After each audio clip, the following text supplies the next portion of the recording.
Good morning, good afternoon, good evening, everyone, depending on where you're joining us from today. And welcome to the world's most exciting classroom. My name is Joe Grabowski, and I will be your host for today. If you've been following along, you know that we've been making our way along the coast of Brazil towards Uruguay.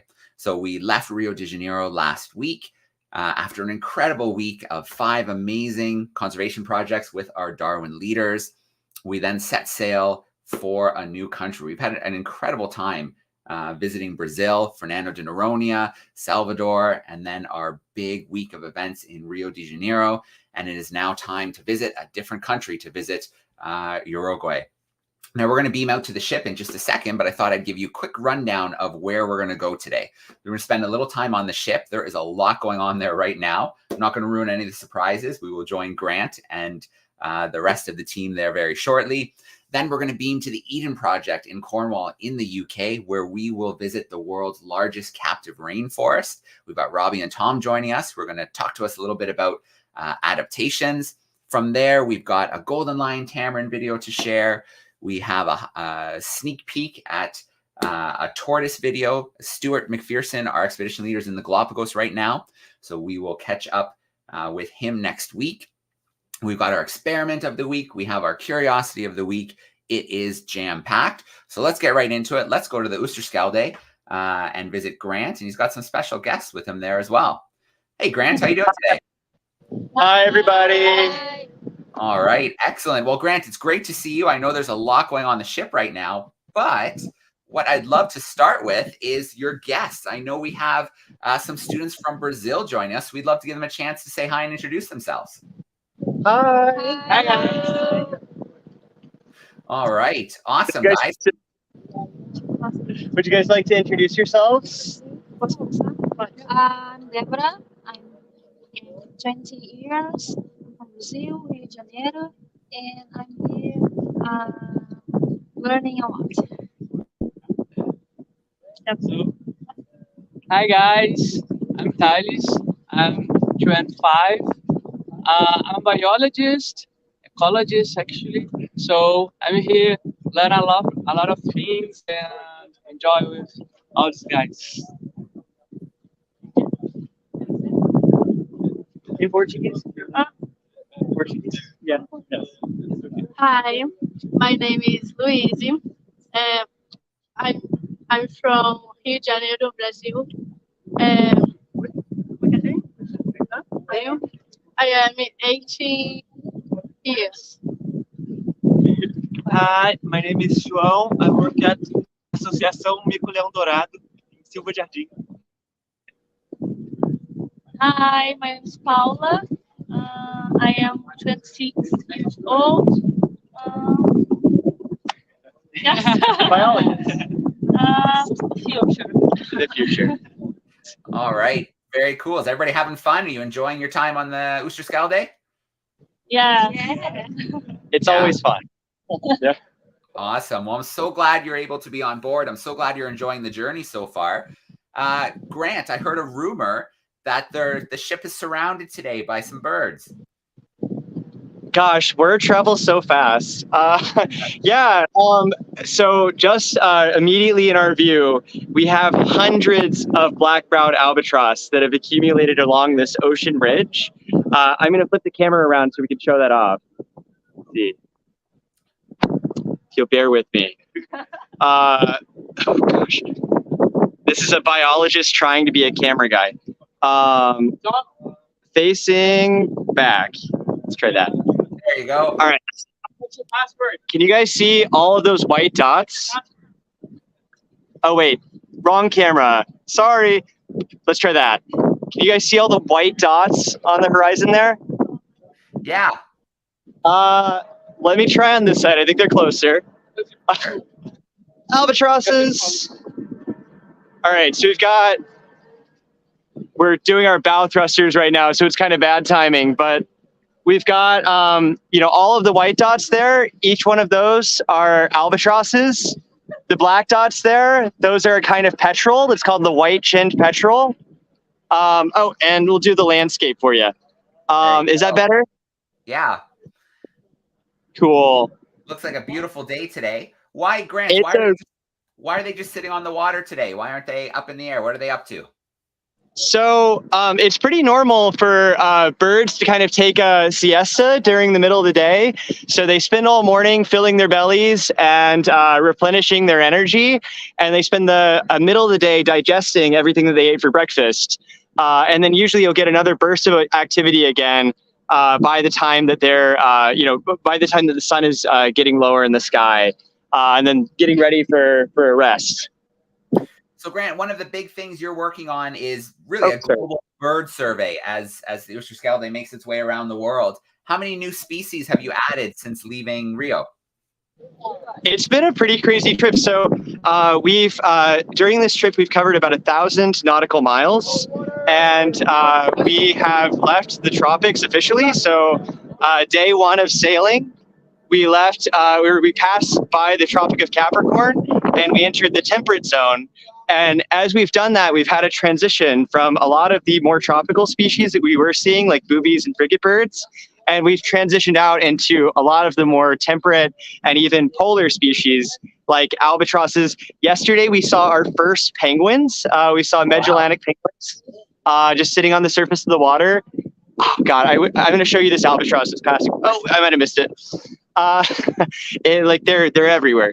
But we saw our first penguins. I think since leaving, we've added an additional 13 species of just seabirds in the last couple of days. And, that's significant because it's been a little while since we've been in the tropics, and so it's been a while since we've been adding a lot of species to our list. But we're covering it somewhere around, including the surveys we did on land, we're around like 216, 215 species of birds for Darwin 200. Amazing. And you said you've left the tropics, you're heading south. Has the temperature started to drop? It was hitting, up into the mid-40s. All in sweaters. I'm from Florida, so I don't really know how to handle this. But it's, we're all kind of bundling up. Today it's pretty nice. Yesterday with the wind chill, I think we were all suffering a little bit. Still like fresh out of Rio, and then all of us are kind of struggling to make it on deck. But it's part of the experience, and we get a lot of the cool biodiversity that comes with being in these more temperate areas. All right. And I know that there's a team on board who are really interested in the water, and that we're finally testing out our new ROV that we got on board in Rio. How's that going? That's right. So there's a lot of commotion on deck right now because the ship has actually stopped. We're hovered over a submerged ocean ridge that has never been photographed before. It's never been documented on camera. So we have our brand new ROV, which is in the water, and I'm going to see if I can flip the camera around to show you. And so we have a team that is working with the ROV currently. Let's see. So if you guys can see, so these are our ROV operators. There's Rodri. So we have the ROV, which is in the water right now. There's an albatross right there for you. Let's see if we can put this landscape. There's an albatross right there. That tether line, that is connected to the robot ROV. Sorry. And so we're imaging all the fish and other marine creatures that we've got on this ridge right here. And it's really significant because this is an area that we're trying to get protected as an additional hope spot. So there are very few marine protected let's see. There are very few marine protected areas, and we're hoping that this is going to be Uruguay's newest addition to the protected zones. All right, very exciting. So that tether is 100 meters. So we can. What depth are they kind of operating at right now? Guys, what depth are we hanging out about? 15 meters. 15? Yes, 15. We are hanging out at about 15 meters, it sounds like. All right, very cool. Well, it's exciting to hear that the new toy is working. I look forward to seeing some of the footage and some of the fish species and you guys were able to spot today. It looks like there's a guarantee of fish, just from the snippets that I've seen. I'm sure it'll be a lot of fun just parsing through all the footage that they've collected over the last couple of hours. Yeah, absolutely. All right. Well, Grant, thank you so much for taking us around today. The ship is looking beautiful. It was great to meet some of those Brazilian students who are on board. And I'm jealous you're surrounded by all of those albatross. That sounds amazing. You know, as with my job being that I'm counting all of the seabirds, I love it and I hate it because it's been quite a morning of work for me. I think I'm somewhere around like 450 albatrosses. All right. Well, it sounds like a busy day. I see some students back there. Wave. Hey, everybody, have fun. Enjoy your time. Thank you. All right. We'll connect again next week. Have fun, everyone. Bye. Let's see if I can get one more shot of the albatrosses. Let's do it. This one. Oh, yeah. How's that? There's some albatrosses. They look interested in the tether, hanging out by the ROV. Oh, I mean, I feel like they're just like wondering who's in their house right now. They're all kind of giving us looks. You can see some of the petrels there as well, the blackbirds on the water. All right. Very cool. Well, Grant, thanks so much. Say hi to the ROV pilots, and we look forward to the footage. Absolutely. Take care, everybody. All right. Thanks, guys. Okay, so there we go. That was a great live connection from the Oosterschelde. They are not moving right now. They are trying to hold their position because our ROV is in the water. It would be absolutely amazing if we could capture some great footage and, you know, help make the case to have this marine protected area in Uruguay. A new hope spot would be absolutely amazing. So we will look forward to that footage. Maybe we'll have some we can share in next week's World's Most Exciting Classroom. So let's keep things moving right along. We are going to head now to the UK, to Cornwall, where we're going to connect with our friends at the Eden Project. So the Eden Project is the world's largest captive rainforest.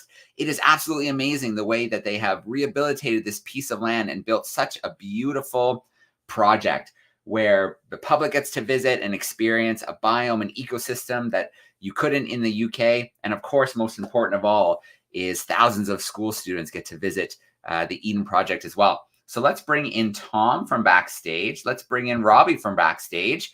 How are we doing today, guys? Very good, well. thank you. Very good. Yeah, good. All right, excellent. Well, Tom, you're going to be our voice in the sky. You're going to walk us through some of this today with a great presentation. Robbie, you're on the ground. You are in the biome. Let's get right into it. I'm going to move you, Robbie, into the first position, so we have you highlighted. And yeah, guys, let's dive into Eden. Absolutely, great. Thank you, Joe. So welcome to Eden Project, everybody. As Joe said, I am Robbie, and this is Tom. We are live from the largest rainforest in captivity on Earth. So the plan is for this session is we're going to tell you a little bit about the background to Eden, just so you understand where we actually are and what Eden Project is all about.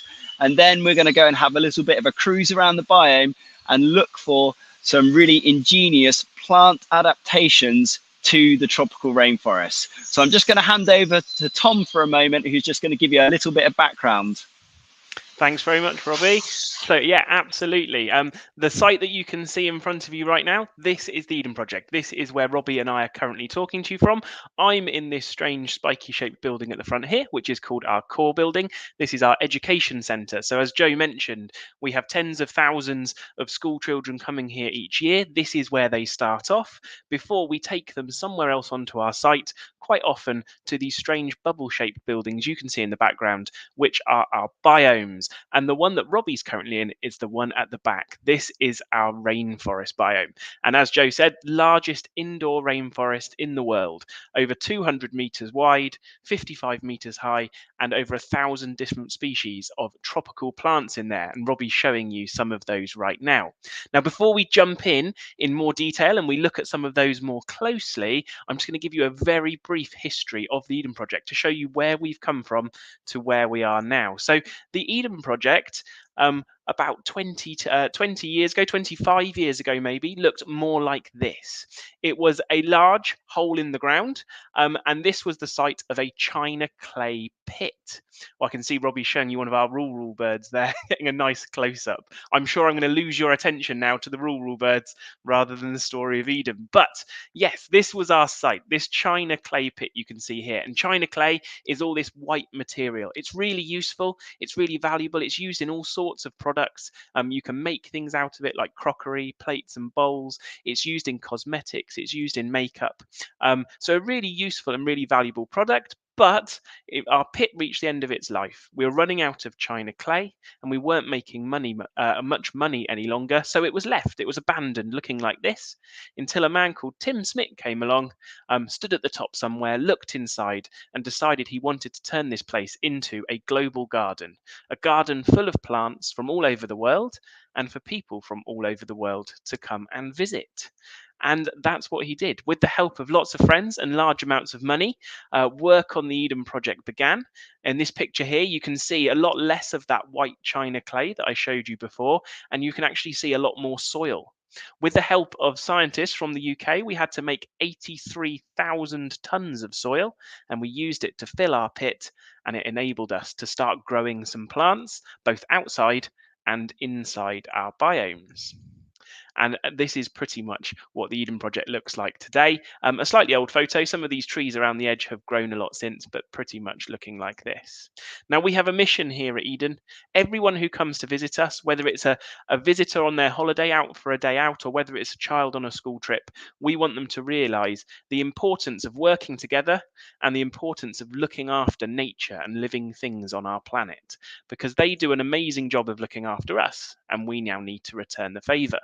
So, as I said earlier on, Robbie is currently in the larger of our two biomes, in the rainforest here, and we're going to be looking at some of the amazing plants we have in there very shortly. Right then, so very quickly, most of the plants you'll be seeing in front of us today, they come from the tropical regions of the world that I know we were talking about earlier on, and because they're rainforest plants, tropical rainforest plants, which grow in there. Now, these are the most biodiverse places on the planet. There are over 170,000 different plant species found in tropical rainforests, and millions of species of animal as well. So the rainforest, there's more than 2/3 of the plant species found on Earth actually come from the tropical rainforest, which is quite an incredible stat. And they have 50% of the plant and animal species that are found on land on our planet. Right then, but these plants, they face some challenges. There's lots of challenging things, conditions that these plants have to live with in the real rainforest. Thankfully, not so much our plants, but they have to deal with things like tropical storms, huge amounts of rainfall, flooding, waterlogging, lightning strikes, high winds, pests and diseases, and also being such biodiverse places, there's a lot of competition for things like light and nutrients as well. So there's lots of challenges these plants have to face, and what Robbie and I are going to do today is we're going to show you some of the adaptations that these plants have to help them cope with these challenging conditions. So with that said, I'm going to hand back over to Robbie, who is going to take us and show us some of our first plants. Excellent, thank you, Thomas. So at the moment, I'm already going off script. At the moment, I happen to be stood next to the coffee plant, and the reason I want to show you the coffee plant is because it has a fantastic adaptation for dealing with water. In the rainforest, there's massive amounts of torrential rainfall at times, and the leaves in the rainforest, they want to try and shed that water. They don't want that water to be standing on the leaves because the leaf might more be prone to going moldy or getting algae growing on it. So they have these characteristics at the tip of the leaf called a drip tip, which you can see in the palm of my hand then. And what that does is it helps the leaf to channel the water to the center of the leaf when it rains, down the center of the leaf, and drip really efficiently and quickly off the end of the leaf. So that's really an adaptation for getting rid of water and trying to keep your leaf free of debris and mold and algae. And the other thing that I was going to just show you as we happen to be here is some beautiful coffee cherries. So these are coffee cherries, and they are red like this because they are ripe. And if I take one of those coffee cherries, and I'll try and do it in my hand now, I take a coffee cherry and I give it a squish. It might go off at all sorts of different angles, but we'll try. There you go. Out from that coffee cherry, you can see 2 coffee beans. Okay, so that is coffee. That's where coffee comes from. And our coffee plant is a great example of a plant with drip tips. Okay, right. I'm going to cruise down the pathway here. And I'm actually heading to a really large plant here called the traveler's palm. And it's the palm that's in front of me that's kind of fanned out. Hopefully you can see that view there. It's right in front of me. It's kind of the leaves fan out. Now, this plant is native to Madagascar. And so if you've seen the film Madagascar, if you look in the background, you'll see quite a lot of these traveler's palms. But one of the cool adaptations of this plant is obviously it has these giant leaves to help it to collect lots of sunlight, but it also has flexible stems because rainforest and tropical plants get battered by tropical storms. So the stems need to be strong, but yet flexible. And you can see that this has got an awful lot of flex in it. The other cool thing about them is that in the natural environment, in the wild, the leaves will fan out in an east to west direction, which helps the plant to maximize the amount of sunlight that it can actually absorb. So that's a traveler's palm. It's really impressive, really iconic plant. Okay, right, I'm cruising up through the Oceanic Highlands region of our tropical rainforest biome, and I'm making my way to one of my favorite plants here, which I think Tom might be able to tell you about. Is that possible, Tom? Yeah, absolutely. No problem, Robbie. So I've also put a picture of this up on the screen just so you guys can see it as well, in case Robbie's picture isn't as clear as it could be. But the plant he's showing you is the coco de mer. Now, the coco de mer is native to the Seychelles and actually is a really rare species of plant. It only grows in the Seychelles and it's very rare to find them elsewhere in the world. But we're lucky enough to have one here at Eden. Now, what's amazing about the coco de mer, or at least one of my favorite things about it, is its seed. The coco de mer has the largest seed in the world. And also one of the heaviest seeds in the world. So it's probably this one here in the picture. This one's about the size of my head, but they can grow even bigger. But what's really important about this in terms of adaptations is the leaves that Robbie is showing you. These giant leaves here, they're absolutely huge. They're certainly taller than I am. And they're corrugated. And again, this helps the plant to channel lots of water away from those leaves. So when there's lots of heavy rainfall, the water falls onto the leaf, it goes down those corrugated grooves and moves away. And as Robbie said earlier on, that's really important to make sure that the water doesn't sit stagnant on the leaf doesn't go moldy, and the plant is then able to photosynthesize and produce its own energy. So a really good example of an adaptation. Also, the fact that those leaves are so giant helps them to compete in such a biodiverse area. They can collect lots of sunlight. Again, really important for photosynthesis. So an amazing plant there, and one we're really lucky to have here at the Eden Project. Excellent, thank you, Tom. I've just making my way actually past the banyan tree, and as we're here, it's quite an interesting one for adaptations. So hopefully you can see this tree. This is the banyan tree. It's a type of a species of fig tree. One of the excellent adaptations that this plant has is it has aerial roots. So they're roots that come down from the branches and they come all the way back down and they go back into the ground. This one hasn't quite got to the ground yet. It goes back into the ground, and when they finally get back into the ground and they take root, they thicken up and get thicker and thicker and thicker and stronger until eventually they look a little bit like these ones that you can see on the screen now. And that helps to support the branches from below, and it means that the tree can actually spread over a really large area because the branches are supported. Okay, I'm just making my way around the bend here. We're now in the Southeast Asia region of our biome. Oh, and there's some papaya. Hopefully you can see those delicious papaya there. They're super nutritious, very good for treating stomach upsets if you happen to have one. One of my favorite plants in this region of the biome is the taro plant. And I wanted to hopefully show you a little bit of what I like to call magic with the taro plant. So if I can get some water out of my bag, hopefully I can film this plant, and Tom will be able to tell you about the taro plant and one of its amazing adaptations.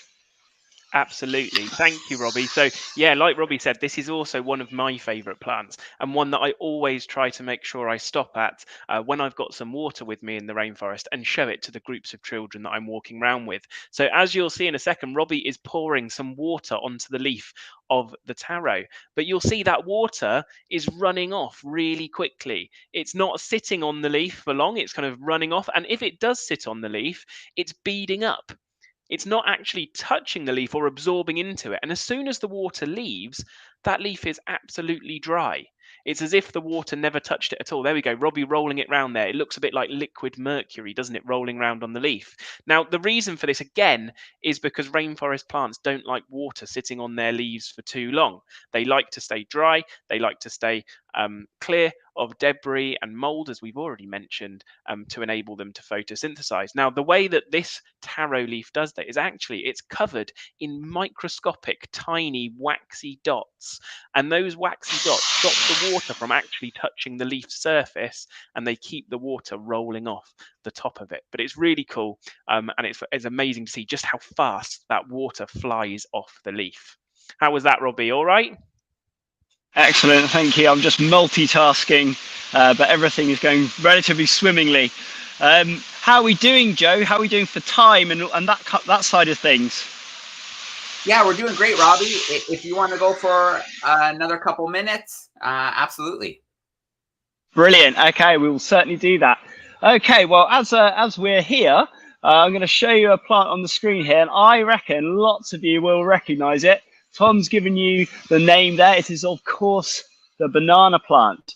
And the banana plant is actually one of the world's largest herbs. It's not a tree because it doesn't have a woody stem.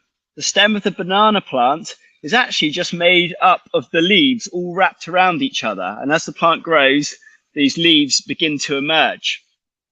But it's really interesting, banana plants, in terms of adaptation. As you can see, it's got these giant leaves, and you can see how big they are, how much capacity they've got for absorbing sunlight. They absorb that sunlight, they use that sunlight to help them with photosynthesis so the plant can make its food. And the other cool thing about the banana plant is that the leaves will actually shred as well. Now, I can't see a shredded leaf right here at the moment, but what will happen is in the storms, when these plants get caught in tropical storms, the leaves themselves will shred towards the center of the leaf. And there's a few in the background over there, perhaps. And that allows the wind to blow through the leaves without actually damaging or snapping the leaf. Because what the plant doesn't want to do, it doesn't want to spend all that energy producing leaves that then break in high winds. So that's an adaptation to help to deal with those really strong winds that these plants might get subjected to. Okay, now I'm wondering, as our last plant, perhaps if I make a mad dash, I might be able to make a mad dash to the bamboo, and Tom might be able to tell us about that one really quickly. Absolutely. Thank you, Robbie. So yeah, Robbie is dashing to our giant bamboo. And again, this is one of my favorite plants in the rainforest, partly because of just how quickly this plant can grow. In ideal conditions, it can grow up to 40 centimeters every single day, which is absolutely amazing. Now, Giant bamboo is actually a type of grass, but it's also one of the strongest plants in the world. Pound for pound, it's stronger than steel. And as you can see from my photographs here, it's often used for things like scaffolding in countries around the world, particularly in Asian countries. I also love giant bamboo because it has so many different uses. You can use it for building, you can make materials from there. I've got a pair of bamboo socks, which are very cozy. You can eat bamboo as well. You can do all sorts of things with it. So it's a really useful product. However, in terms of adaptations, the reason why we're showing you the giant bamboo is because of its strong and flexible stem. So as Robbie said earlier on, when we were looking at the traveler's palm, plants which grow in tropical regions are often subject to really high winds during tropical storms. And one of the things that helps them to survive is if their stem is tough, it's really strong, but it's also flexible. It can move with the wind.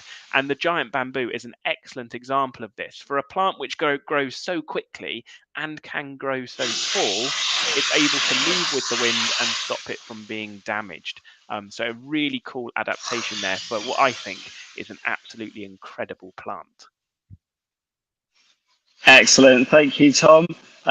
So I think what we'll probably do is sort of wrap it up from our end, because I think Joe's probably ready for the next thing. But I would like to just say a couple of things. First of all, thank you for joining us, and thank you for coming online and meeting us here at Eden Project. We'd love to have you in person one day. And hopefully you've just had a chance to have a quick look around Eden. We've shown you some excellent biodiversity and shown you some of the clever adaptations that plants have to deal with this environment. Back to you, Joe. All right, Robbie, I think we'll have to get you to move to a different spot. We're kind of losing you right now in the spot where you paused, but let's see if we can get you back for a couple questions. Yeah, no problem. Okay. Perfect. Tom, can you hear me okay? Yeah, I'm with you, Jay.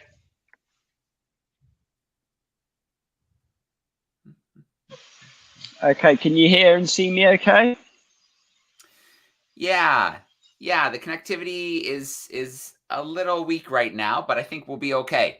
Well, first of all, it's absolutely amazing to hear about those plant adaptations, because I think too often we only think about the animals in the rainforest and we don't think about the plants and all the amazing things that they can do and how important they are for us. So thank you so much, guys, for taking us into the biome there, into the indoor rainforest, and sharing that kind of secret plant life with us. Really cool. You're welcome. All right. Well, let's start off with some questions here. If you are tuning in live, use the chat sidebar, send us in some questions. But let's start off with the first one here. What is the most challenging thing of keeping a rainforest alive indoors? Ooh. Well, there's lots of challenging things. I'm not part of the horticulture team here, but I can tell you a few things that I know that we find difficult. Obviously, it's a tropical rainforest, and we're growing it in the UK. So keeping all the plants warm enough and keeping it all damp enough and giving the plants enough light, I suppose, is really one of the biggest challenges that we have. So we have to insulate. Our biomes are insulated with layers of plastic. So the hexagons are, each hexagon above me is actually 3 layers of plastic, and that traps the heat inside the biome like a giant duvet, and that helps keep the plants warm. So keeping them warm is the biggest challenge, really. All right, very cool. And I just want to confirm, because you were breaking up just a little bit, Robbie, when you were talking about the banana plant. And you said it's not actually a tree, it's a herb, which I thought was pretty amazing. Yeah, absolutely. Sorry. Yeah, so it's a giant herb, one of the world's biggest, probably the biggest herb on Earth. And the stem is not woody, so it's not made of wood. If you look at the stem carefully, it's actually just made of the leaves, and the leaves basically uncurl from the trunk, and the trunk is just, if you cut through the trunk, it's just layers and layers of leaves. It's a giant herb. All right, very cool. Well, we saw those, I think it's the roro birds earlier. Are there any other insects or animals that call the biome home? Yeah, absolutely. Over to you, Tom. Yeah, thanks, Robbie. No, we do have some animals and some lots of insects in our biome. But the reason we have these is not to kind of be exhibits and to show to visitors that come and see us, but actually it's a form of biocontrol. So we use these animals to control pests within our rainforest. And also cut down on the amount of chemicals that we're using. So we actually we call them agents. So anything that we've brought in, an animal that we have in there, we call it an agent because it has a job to do for us. So you've already seen the rurals. They're one of the most popular agents we have in the rainforest. But we also have frogs in there as well. They're quite tricky to spot during the day. They often like to hide. We have smaller birds that fly around at the top of the biome as well. And also we have lots of geckos in there. Geckos, again, being something really popular to spot by lots of the children that I take around with me. But they've got geckos, and there are hundreds of thousands of millions of insects as well, mainly ants, white-footed ants in particular, and they do a lot of the pollination for us in the rainforest. But I've seen things like cockroaches and all sorts in there as well. But I think probably the most popular are the rurals and the geckos. Very cool. I've just found the star fruit. You see that one? Oh, Yeah, very cool. It smells absolutely delicious. This is good timing because there's a question here in the chat about, you know, we saw the coffee, we saw the banana plant, you just showed us the star fruit. Are you able to, is there enough produced to be able to sell anything or use it in a cafeteria or anything like that at Eden? So we don't tend to use things from the rainforest biome in the cafes because we like to leave the fruits on the plants so that people see them and they make the connection between the food that they eat and the plants that it comes from. Yep. But we do have a really large plant nursery just on the edge of our site, and we grow lots of plants there that we use on site, including some of the food that we're able to sell on the site. So the message at Eden is we're on a journey to become more and more sustainable. And we want to think really carefully about where the food comes from that we sell on site to our visitors. And that's part of that story. All right. Excellent. Well, Robbie and Tom, I hate to pry away from this beautiful place that you guys get to work in. It is absolutely incredible. It looks like it might be warm in there too.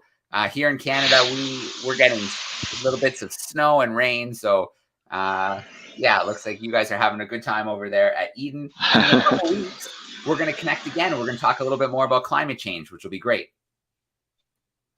Yeah, absolutely. We're looking forward to it, aren't we, Tom? Yeah, absolutely. Can't wait. All right, guys. Tom and Robbie, thank you so much for being with us today. From Albatross to the rainforest, you've really made this a special world's most exciting classroom. Awesome. See you later, guys. See you, everyone. Awesome. Bye. Thanks, guys.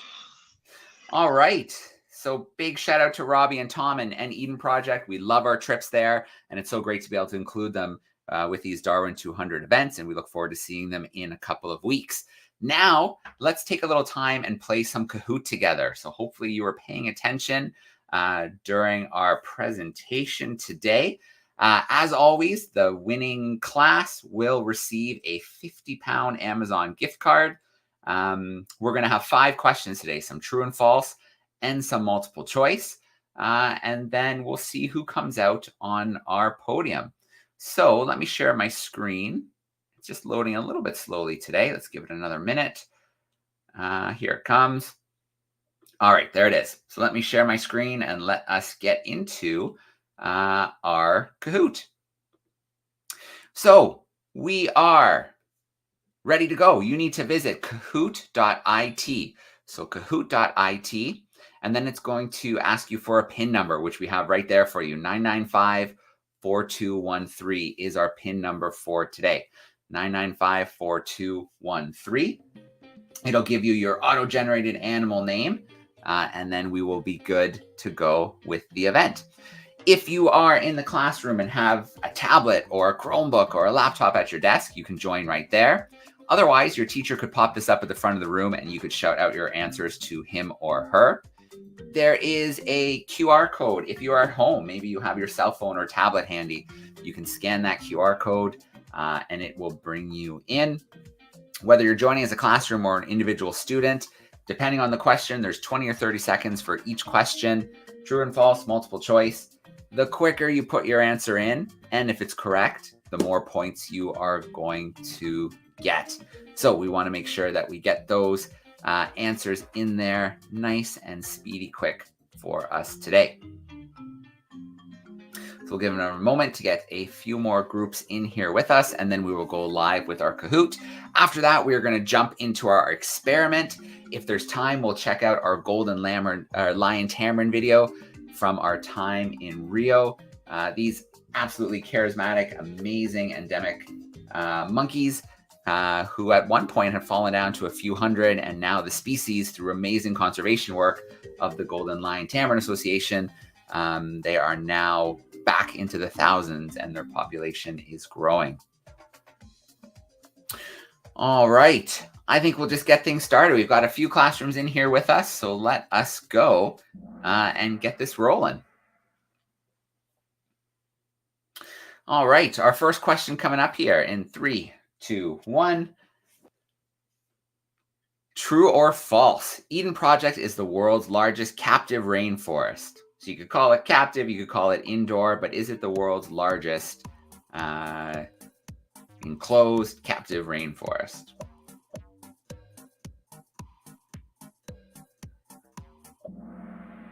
All right, that is absolutely true.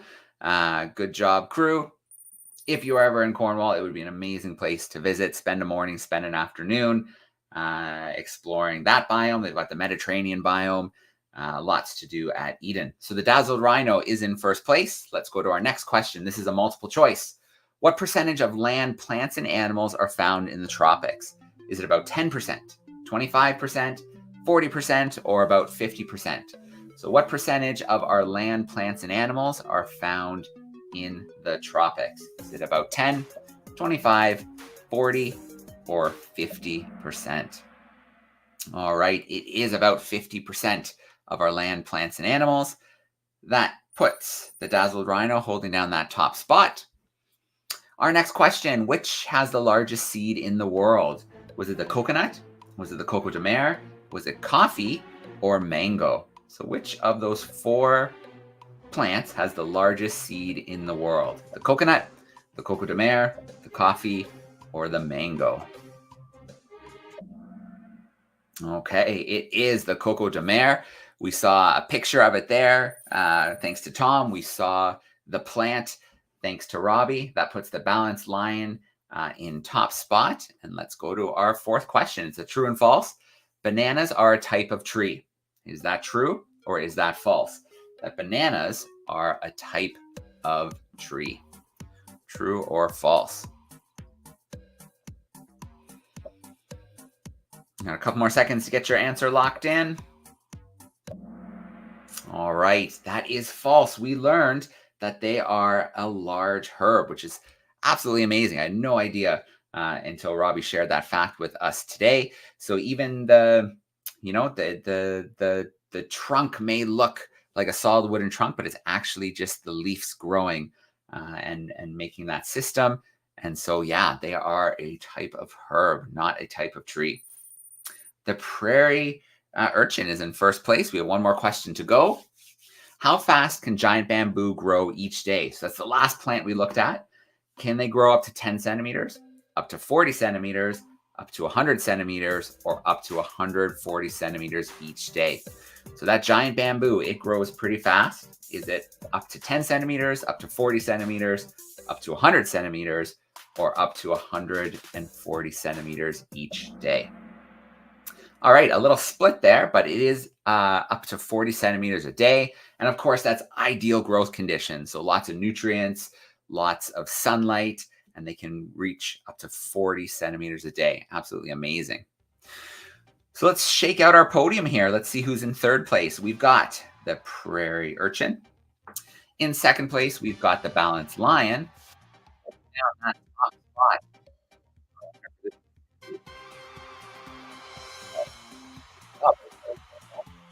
Okay, lots of back and forth, but the helpful gazelle has taken that top spot in today's event. So if you are that gazelle, you need to send a quick email to ebtsoyp@gmail.com. And we'll make sure that we get that gift card heading your way. So ebtsoyp@gmail.com. Now it's time to take a look at our experiment. So 2 weeks ago, our experiment was exploring bioluminescence. So Stu showed us how we could look at some bioluminescence in a little test tube or a beaker, how we could kind of replicate what some animal species are able to do in the wild. So let's take a look at that video today, and then we'll take a look at our brand new experiment. So let's load up the answer to last week's video, and then we'll take a look at the next experiment.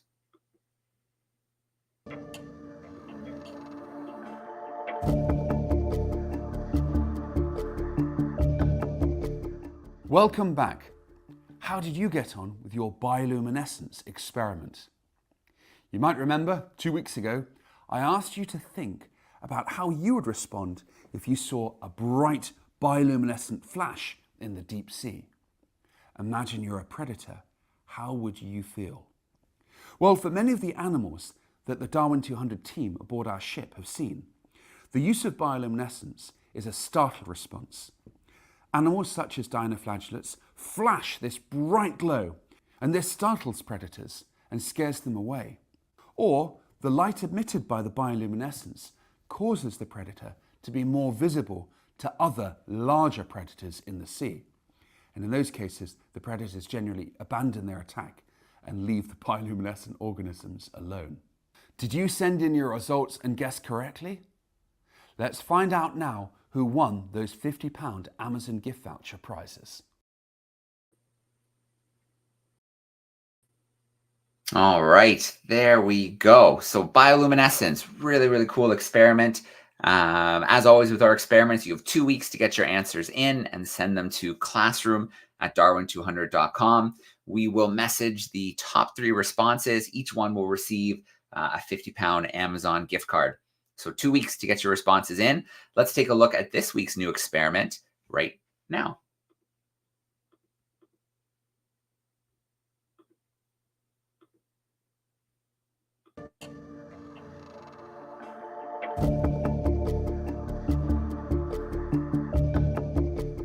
Welcome back. Today's experiment explores the impact of the rising sea level of our world. I'm sure you've heard of climate change and the fact that our planet's temperatures are warming each year, year after year.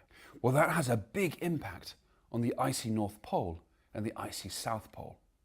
As the temperature rises, the ice melts. It's believed that 150 billion tons of ice is melting each year in Antarctica alone. Since Charles Darwin's voyage, which started in 1831, global sea level has risen over 20 centimetres. And some scientists believe that it could rise a further 70 centimetres by the year 2100. And that could have a massive impact on people living in coastal cities and coastal communities. There are 2 main types of ice at the poles. Sea ice, which floats basically as the ocean freezes, and ice sheets, which are basically the accumulated layers of thousands, hundreds of thousands, or in some cases even millions of years of icy snowfall and ice accumulations. The very important difference is that ice sheet forms on land, whereas sea ice floats on the ocean. How these different ice sheets melt and the runoff from them has a huge impact on rising sea levels. And that's what today's experiment is all about. To do this experiment, you need 2 containers of exactly the same size. This is really important. If they're not the same size, this won't work exactly as it should do. You also need plasticine or clay. Ideally that's white, it doesn't have to be though, but if you can get white, it's better. Put that inside the containers, like you can see here, I've done with these 2. It has to be pretty much the same section. It shouldn't be right to the top, but it should cover a third or around about a half of your container. This is meant to represent land. You then need water and you need ice. Then you can draw a polar bear to represent the Arctic. Polar bears only occur in the north. They do not occur in the southern polar regions. So you can put that little marker in one of your containers. Then you can draw a lovely little penguin to represent the Antarctic. Penguins only occur in the southern hemisphere, in the southern polar regions. So you have very different wildlife in the South Pole and the North Pole. So let's put him in there. So you've got Antarctica, where most of the ice is the ice sheet on land, and the Arctic, where much of the ice is the sea ice, the floating ice in the ocean. Now you're ready to add your ice. Try and get ice cubes that are all pretty much the same size. So for the Arctic, put the ice in to represent floating sea ice. So remember, your clay or plasticine represents land. Put in 10 or 15 or however many cubes that you can fit into your container into the water section, into the ice. I think I'll put in 10 in here. There we go, 3 more. Right, next for Antarctica, you've got to carefully balance exactly the same number on land, on the plasticine. So I put in 10 in the last container, so I've got to put 10 in here. Let's see what the difference is. Let's put those in here. That's 6, 7, 8, 9, 10. Now you're ready to add your ocean. Get some water. It can be any water. Tap water is absolutely fine. And you have to fill the 2 containers to exactly the same level. This is very important. So I'm going to carefully do it to about something like halfway. Let's try this one and this one here. Oh, I think I might need a little bit more water in that one to bring the level up to the same. That looks about the same there. Then with a permanent marker, mark the level of the water on your container. So that's there, perfect. And this one here. Now you have to leave your experiment and imagine the warming climate and the ice melting. What do you think will happen? Do you think there'll be a difference when the floating sea ice melts compared to the ice sheet on land? Well, you have to leave it for a while until the ice melts to find out.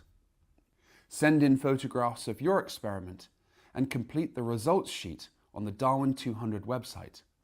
Send your entries to classroom@darwin200.com for a chance to win one of 3 £50 Amazon gift voucher prizes. Good luck, and please join me in 2 weeks' time to find out the results of this really interesting sea level rise experiment. All right, so there we go. A sea level rise experiment, climate change. 2 weeks to get your answers in, which is really good timing because in 2 weeks we'll be connecting with the Eden Project again, where our theme will be, we'll talk a little bit about climate change and how that's impacting places like the tropics and the rainforest. So I promised we'd take a look at one of the videos from our Darwin leaders in Rio. And we're going to look at the golden lion tamarins before we wrap up with our curiosity of the week. But let's take a look at these amazing creatures and what our Darwin leader got up to while she was in Rio.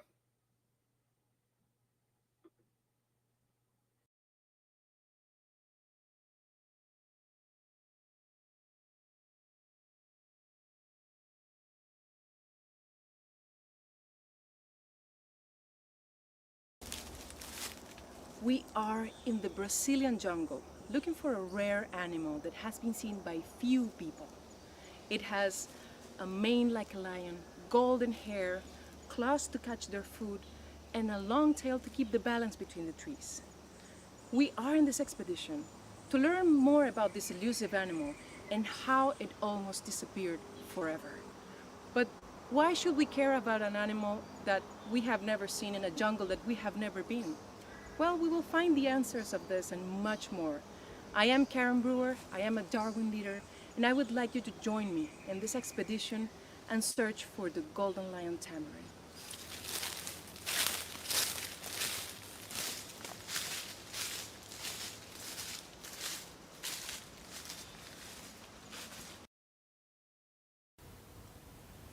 I would like to better understand how the golden lion tamarin is vital for the protection of the ecosystems, but for that, we will have to start from the beginning. we have to go into the forest and try to track down this elusive animal. But no worries, because we are with the experts on this subject. Andrea and Eddie Milson will guide me into the forest and we will try to locate the golden lion tamarin. Como é que funciona isso? Então, esse aqui é um radiotelemetria, né? Isso aqui é uma antena direcional, né? Aí a gente coloca ou no macho alfa ou na fêmea alfa um colar. E esse colar tem uma frequência. Essa frequência a gente coloca aqui nesse aparelho. Okay. Né? Aí o colar envia um sinal para esse aparelho em forma desse bip. Para onde o bip estiver mais forte, é a direção que está o grupo. Ok. Ok? Então eu estou escutando? Sim. Um bip? Um bip.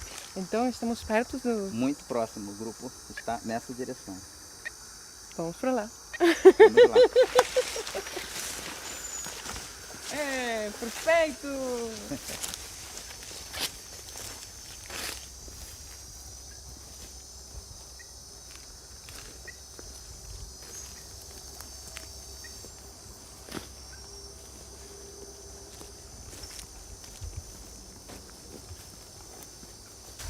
We walk together?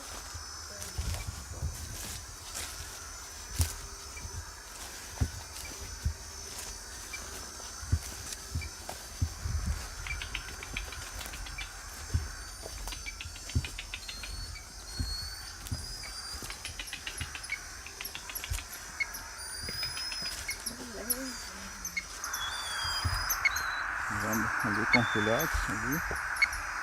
Ali tem outro indivíduo. Tá vendo? Tá embolado. Tá embolado. Aqui. Esse grupo aqui.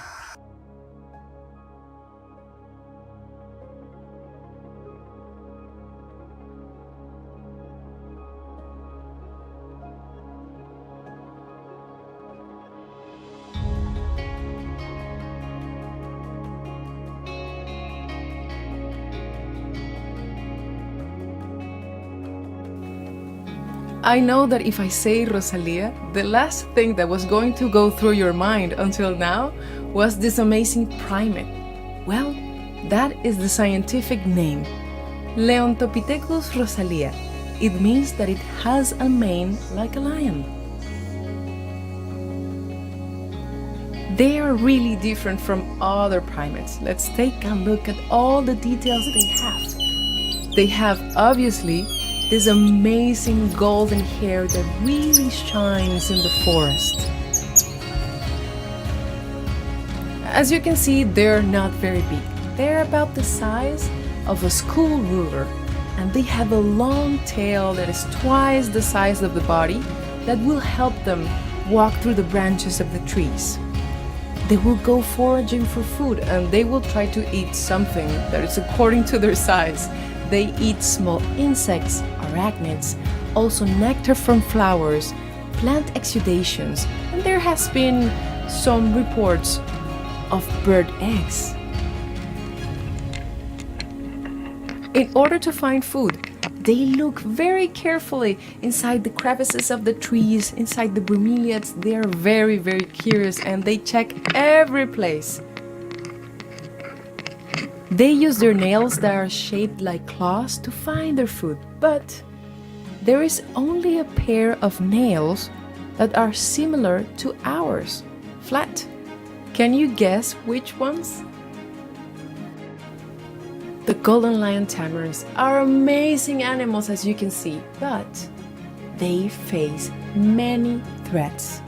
Please join me in the next episode, because we will try to see how these animals are threatened, why they almost went extinct, and we will put ourselves in their position. All right, so the amazing golden lion tamarins. A huge shout out to the Golden Lion Tamarin Association for taking us out, spending that time with Karen and helping us collect the story of the amazing conservation work they are doing. Karen will have 2 more videos in the series, and you can find them on the DARWIN200 YouTube page as they are released. So it's that time where we wrap up today's World's Most Exciting Classroom. with our curiosity of the week. So let's take a look at the answer to last week's curiosity before we see what this week's curiosity is going to be. I asked you to guess what these two large seeds might be. Well, there's a clue right here. Did you remember back to a few weeks ago where I showed you the sea bean? This huge seed pod. Well, if you guessed sea bean, you're absolutely right. These are the seeds that actually form within each of these segments. You might remember to that last section when we introduced the sea bean that the sections release from the pod and then disintegrate, releasing the seed. Well, this is the seed that I was talking about then. These seeds are amazing. They can float for weeks and weeks, months, or even years sometimes on the open ocean, and finally wash ashore on some distant island. They're a tropical species, so they mostly grow in equatorial latitudes, but every now and then these seeds wash ashore even all the way up here in Europe. Of course, they rarely germinate because it's too cold and the plants can't survive, but nevertheless, these seeds are some of the greatest of all of the plant kingdom in terms of distribution by the sea. So if you guessed the seeds of the sea bean, you got this absolutely right. All right, so there we go. A little bit of a sneaky curiosity of the week. We saw the pod of the sea bean a few weeks ago, and now we get to see what is inside of each one of those pods. Now remember, with the curiosity of the week, you have 1 week, 2 weeks for the experiment results, 1 week for the curiosity of the week to get your answer in. Classroom at DARWIN200.com. Let's take a look at this week's curiosity.